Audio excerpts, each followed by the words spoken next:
Alright, good evening guys. So for the part 2 sa atong recording, kay napuno atong storage kagaina, pero kay unstoppable man si Lord, unstoppable punta. So we ended with Acts 14:22. And to moving forward, Acts 13:22, this word of God also reminded us about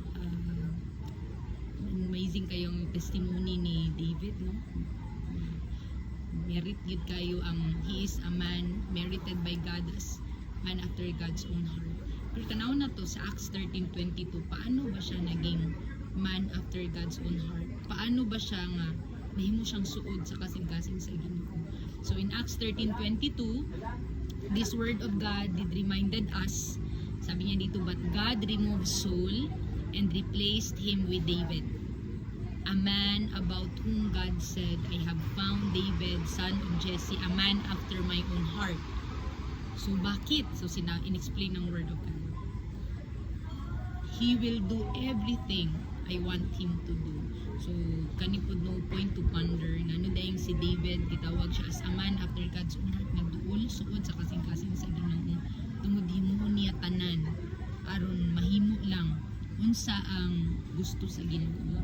So ang reminder pod ani no nga Lord, tabangi gyud mi uban sa imong grasya ug tabang nga we will be willing to do everything, no, matuman lang, mahimo lang unsa gud ang pagbubuton sa Ginoo. No, so nindot ka ining word of God nga magpahinumdum sa ato nga there is a price to pay. Kung gusto dahil na ito masuod ta sa kasing-kasing sa Ginoo, dili dahil na siya libre. No, kinahanglan nga we will be willing to do everything aron mahimo lang kaubuton sa Ginoo. So whether workplace man na, sa ato ba ng eskwela, trabaho, or sa family ba na asa tagibutang sa Ginoo, no, sealed by the blood of Jesus, that we will be mindful to do everything mahimo lang, ma-accomplish lang kung saan kabubuton sa Ginoo. Amen bata dira? Amen. Amen. Okay? So let's proceed sa ato ang lesson for tonight. So ang ato ang lesson entitled A Leader, sabi niya dito.